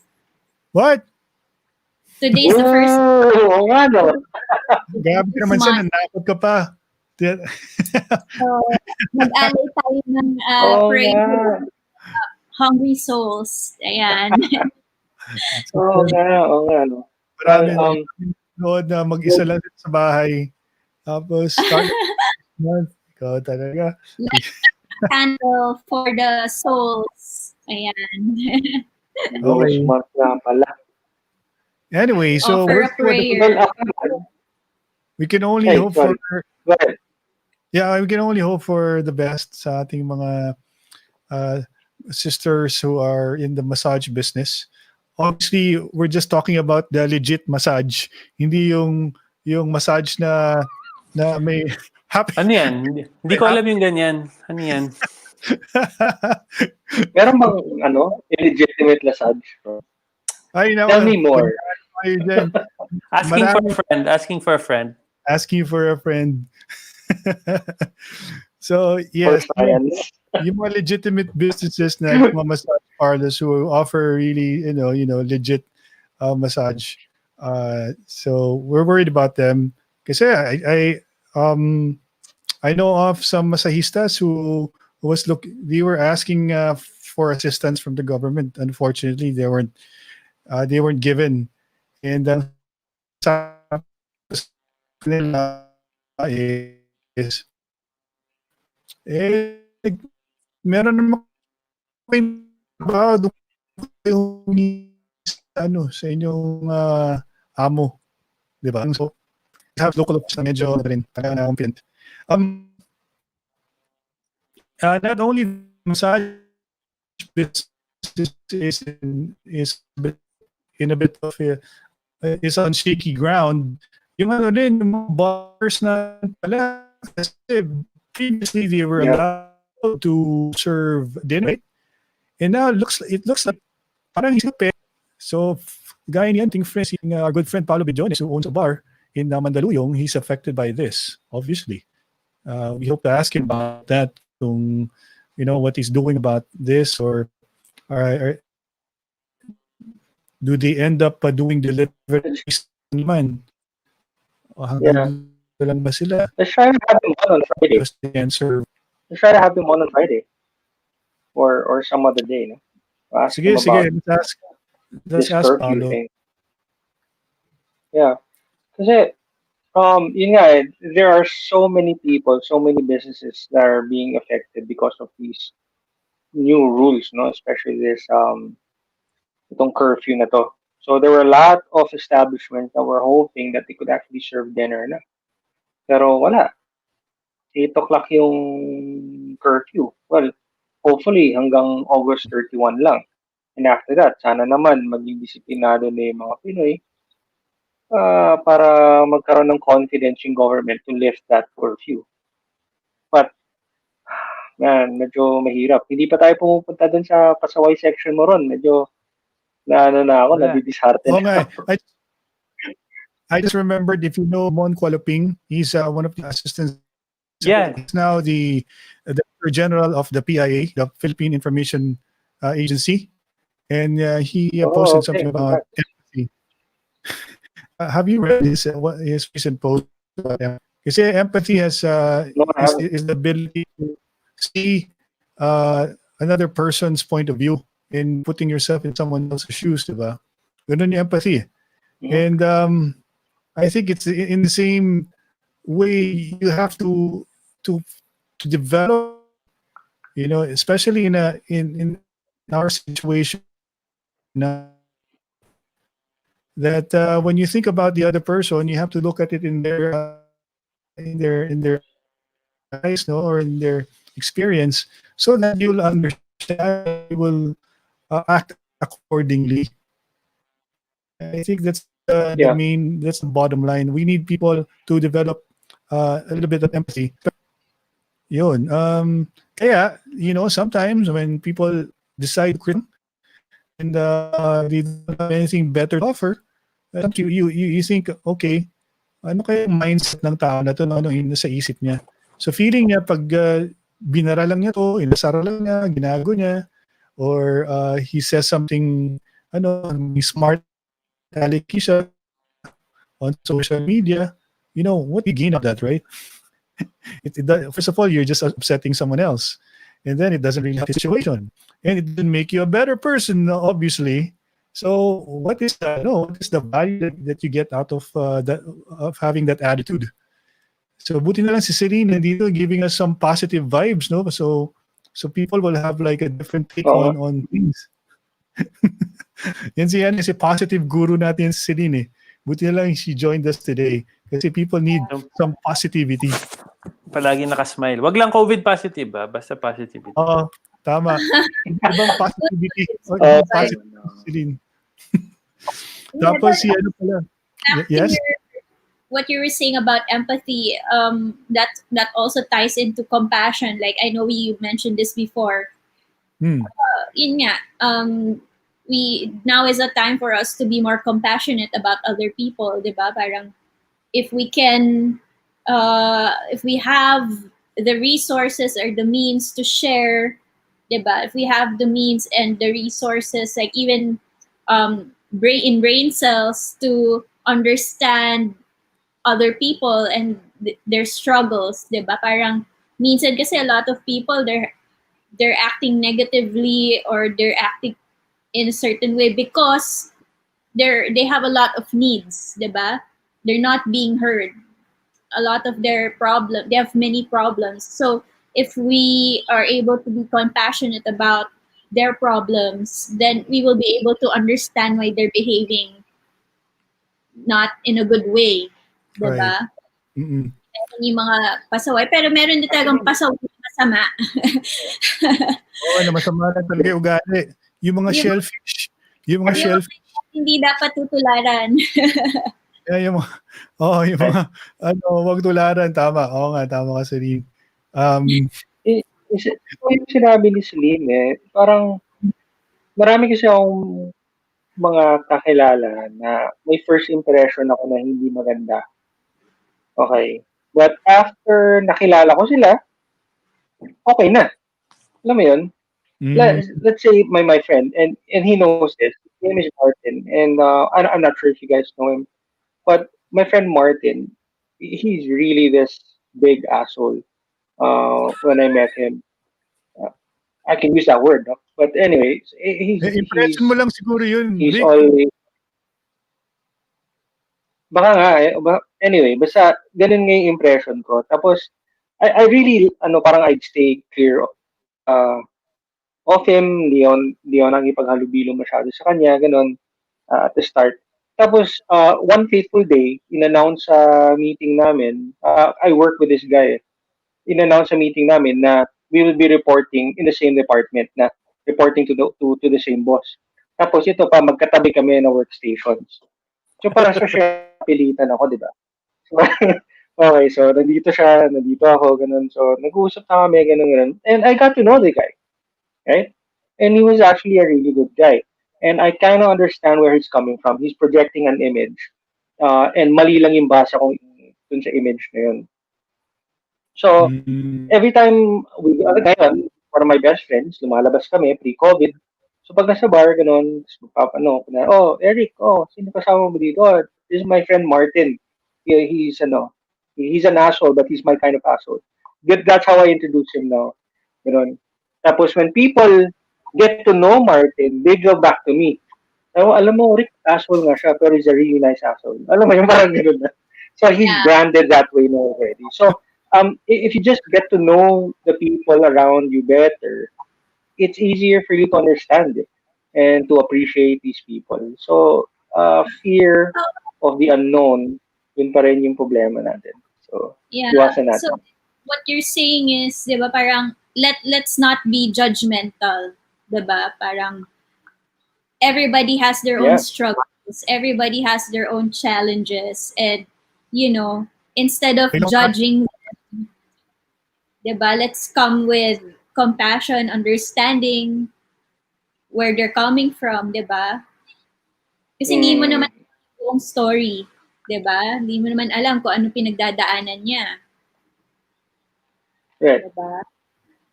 That's true. Agree. That's symmetrical. So, yun. Yeah. Okay. Sorry, I do the next. Just being ako ng Sabi mo, Ron?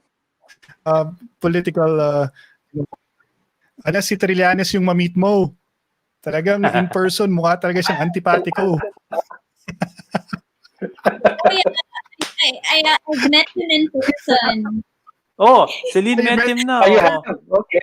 In person. In what circumstance? He was my client. I actually helped him. I helped him before with some ads. He bought some ads from me before.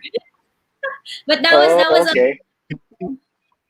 He seemed like a nice guy. It's just business. Ni Trillanes. Okay lang yun. Basta binayaran ka, okay na yun. Oo, nagbayad naman siya. So, we don't take it against you. It's just a job.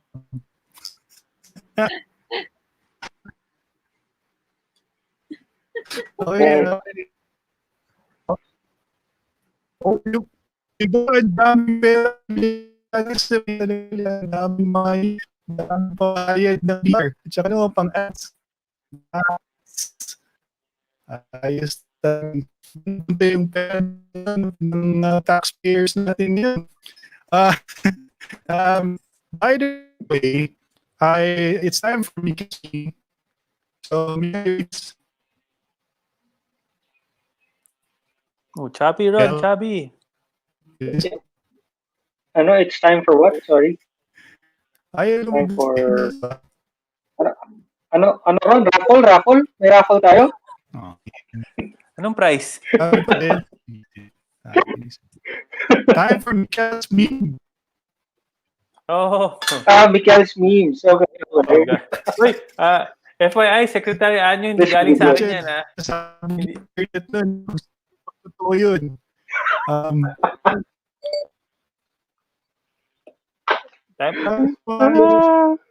May caveat. Wait, Secretary Anyo, get well soon. Get well soon. Hindi galing sa akin yan, ha? Don't shoot the messenger. Oh, nawala tuloy. Ay, nako. Man, I cut his internet before he can share the meme. I guess. Hi. Ano ba yung internet ni Ron tonight? Oo. Well, even for me, actually, even for me, normally the internet's fairly stable, but tonight, I don't know, because of the rain or what, I don't know. It's very, very weird. Yeah. Normally, super stable ng connection ko. In fairness to PLDT. Ayan na. Ayan na. Hindi kita yung buo. Hindi na kailangan ng motorcycle barrier para sa mga rider na naninirahan sa isang bahay, epektibo mo simula Agosto. Ano ba yan? Ano ang naisip sa Tagalog? GC9 ayon National Task Force for COVID-19. Ikaw na nakakabili lang ng barrier na worth 1,000 pesos. Ang galing. Medyo naawa naman talaga ako sa kanila kasi they were required to buy the barrier, they bought it, and then now hindi na pala kailangan. So, in many ways, happy sila kasi hindi na kailangan, pero nabili na nila. Oo nga eh. So, yun lang. Anyway, pwede sigurong gawing barrier pag nagpiprito sila ng isda. Yun. Pwede nilang gamitin yung barrier. May nakita ko yun, nagpiprito ng bangus, nakagamit niya yung barrier. Okay yun.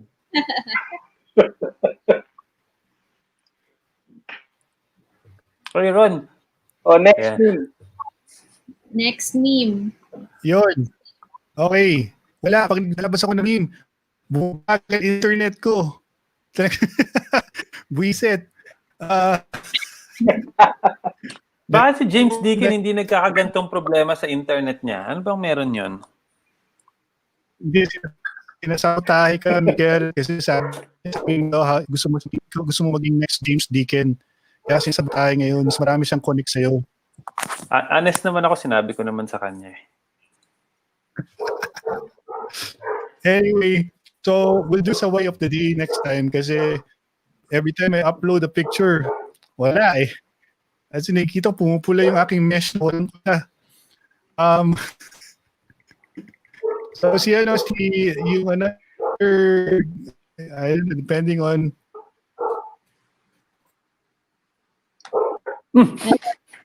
Nawala na naman siya. Ano ba yan? We apologize to all our viewers. Technical difficulties tonight. Babalik din yan si Ron eventually. But ano ba sasabihin niya dapat, Rick? Hindi ko na malala. Ano na ba? Tawag dito? Big takeaway na ba? Oh, kahit si Eric nag-freeze na rin. Oo nga. Oo, kasi Ron. every time ko mag-share siya ng meme, laging, nawawala. So we'll probably do this some other time. Let's look for some more memes. Mag-share din ako next time. Mag-LTE ka na lang, Ron. okay guys,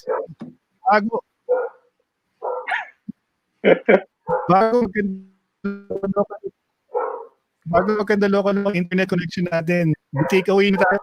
Buisit itong internet connection.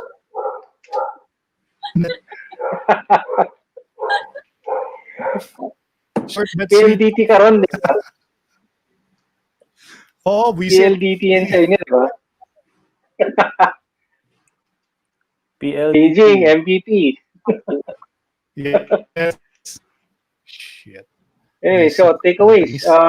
Celine, you might wanna start being the lady in the room. Maybe you wanna start with your takeaways. Thank you. First of all, thanks for having me once again. And thank you to all the viewers who are patiently coping with our internet problems, right? For me, my takeaway is, just take care of yourself, stay safe, listen to my music. Kung ayaw niyong ma-stress or gusto mong ma-relax at baguhin ang iyong buhay, pakinggan niyo po ang aking album, Scrubbing Good Vibrations, on Spotify and YouTube. Yun lang po. Enjoy the music. Wow, okay. Thank you, Celine. Artist now. Music artist na Celine, congrats. Thank you. Huwag ka naman busy to join us, no? Kasi si Celine, the last week, busy yan. Gumagawa kasi ng mga ads para kay Trillanes, kaya busy. Yeah. Wala. Agad din ang ito. Hindi matagal na last week lang. Yeah, eh. Sige yung record mo ng ads na yun. Rick, ikaw naman big takeaway. Nice one, Celine. Okay lang, okay lang. Ano na ba yung pinili mo ang... Rick. Naman. Rick, ikaw na. Okay. Ako na. Okay. Big takeaway ako. First of all, nice to meet you, Celine. Congratulations on the album and your YouTube channel. More power to that. Thank you also sa lahat ng nanonood at nakinig sa amin for the past 1 hour and 50 minutes na nahihirapan with the internet. But hopefully we were able to impart some knowledge, some new insights naman para sa inyo. Sana may natutunan kayo, especially dito sa word na stress. Kasi the word stress kasi I think it's being thrown out very lightly na na-stress ako kay ganito, na-stress ako sa sinabi niya, mga ganyan. But really, stress is very serious and it can really affect your health. Kasi dun sa webinar nga namin about mental health, there is no physical health if you don't have mental health. So very important in mental health mo. So stress is a very big factor in hindering your mental health. So take care of yourself. Sinabi nga ni Celine, eat well, sleep well, and exercise as well if you can, no? Um, and look for ways on how to deal with that stress. There's going to be a lot more stressful events that are coming up. So kakabukas lang ulit ng economy natin into a queue, and mas-stress tayo sa traffic, mas-stress tayo sa mga tao sa daan and everything. And with this virus out there, even more so. So just always lang guys, ingat lang kayo. Make sure that you keep social distancing, wear your masks, and keep disinfecting your hands, no, your arms, and also pagdating sa bahay maligo kayo kaagad. Wala mo ng mga hug-hug, beso-beso dyan. Um, but yeah, yun lang. I think very timely itong mental health natin na pinag-usapan kanina in the early part of the show, because really there are people are getting stressed out there, and we acknowledge that, and hopefully kami dito nakatulong din kami in imparting some stuff to you guys. So again, thank you. Pasensya na po with the technical difficulties. Hopefully on Friday hindi ganito yung ating internet. Like nangyari ngayon kay Ron na biglang nawawala. Okay, so thank you very much. On to you, Mikel. Thank you, Rick. The best example about not getting stressed is, timo ako, hindi ako na-stress. Ilang beses tayo nagka-problema sa internet niya. Chill pa rin. Di ba? Ganyan lang talaga. No need to write a strongly worded letter to PLDT or whoever. These things happen. Yeah. But yeah, thank you so much for joining us, Celine, and congratulations again on your new gig. I hope more people listen to that just for the good vibes that they'll get from it and the positivity. It's always nice to have you on the show. You're a breath of fresh air. You're just always smiling, always happy. Even if you have to listen to 3, you're always so cool. So thank you. And then for viewers again, and again, medyo like yung topics, not so much politics or whatever. So like you said, we always like to vary it, and hopefully we're still able to enjoy and learn some stuff. Just because it's GCQ now, hindi ibig sabihin na lahat tayo pwede na lumabas at pumarty ulit. So please still be responsible, do your part. Like Eric already said, yung mga kailangan natin gawin. So let's follow those things. And please continue to pray for the Philippines and support everybody who's doing all the hard work there.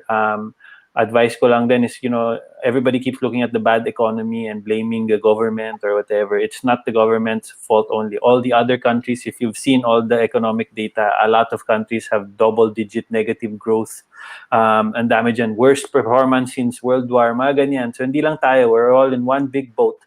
And it's a matter of us trying to be productive and finding ways to get out of it, as opposed to finding somebody to blame. Mahirap sa atin palagi tayo naghahanap ng sino bang may kasalanan nito, instead of saying let's do it. Because also, if you're blaming everything on the government, you're pretty much giving them all the power of your life. You still have the chance to do your own thing and be a good person and be productive and find ways around it and help, instead of being just blaming. Okay, we don't need people to point fingers. We need people who can help get us out of this situation we're in. So yun lang.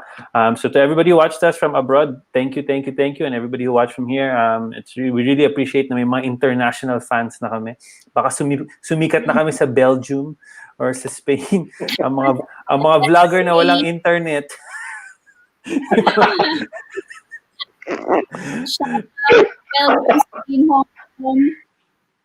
So thank you so much to everybody who watched our very choppy internet show tonight. This is just how we show you how it's not done. But anyway, so maraming salamat. Yung main host namin di na bumalik. So I think we just have to say good night on behalf of Ron. Hopefully nga by Friday okay na rin yung internet. So thank you. Thanks Ron for guiding us, as difficult as it has been. And for keeping us here. So everybody stay safe. Like Ron always says, yung Sabida. Ano nga ulit yung Sabida, Ron? Rick? Yung Sabida campaign ni DOH? Ano lang ba yun? B is Bawal. Lumabas. Hindi ko alam, Bawal. Yun, nakalimutan. Ano tama, ba? bawal lumabas. Basta ano yan. Yung ba? Grabe na. Kaya natin Ano? kailangan dito si Ron eh. Oh, linya kasi yun. Linya niya yun eh. Ay, Ayun si Ron. Ron, ano ba? need you.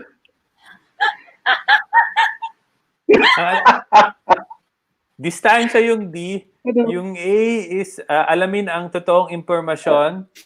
I is Oo. iwas ba? Iwasan. Iwasan. Ano yung B? Ba yun? Nakakahiya naman. Punyeta. Ano ba ito? Inaanap ko sa DOH. DOH na ano eh. Ayun. Ano ba yan? Alam ko yung A for sure tama yun. Tapos D, distansya. Tapos yung I is ano. Diba, oy Ron, ano yun? Bawal walang mask. Yun yung B. Yun, bawal walang Okay. I knew it had something to do with a mask. But yeah, you know the drill, guys. Basta mag-mask, observe physical distancing, social distancing. Ayoko kasi yung word na social distancing kasi talagang ibig sabihin, ano na. But, just distancing, physical distancing.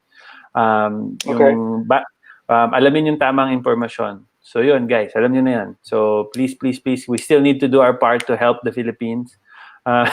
Sabi ni Rochelle, B is for babalik si Ron.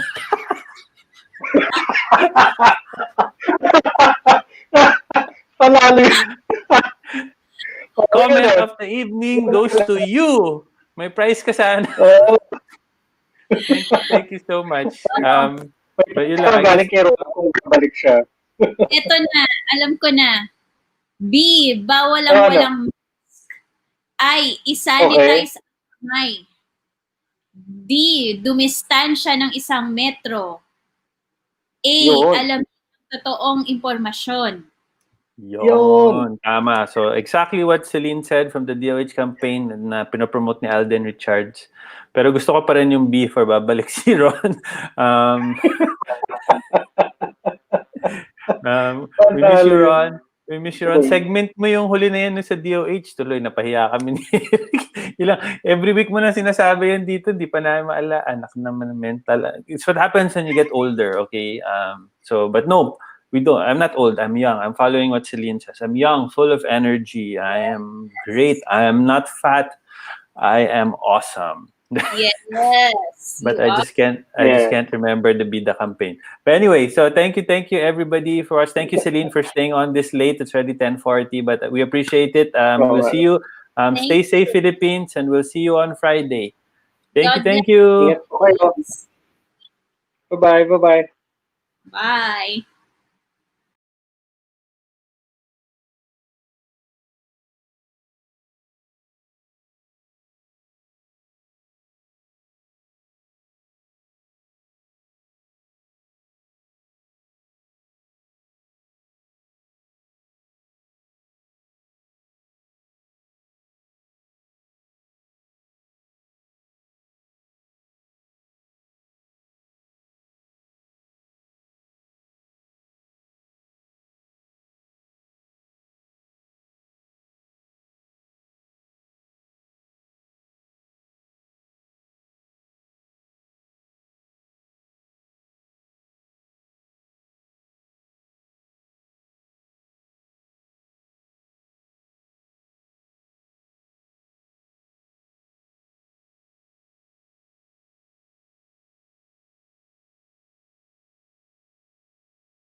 have to do merger.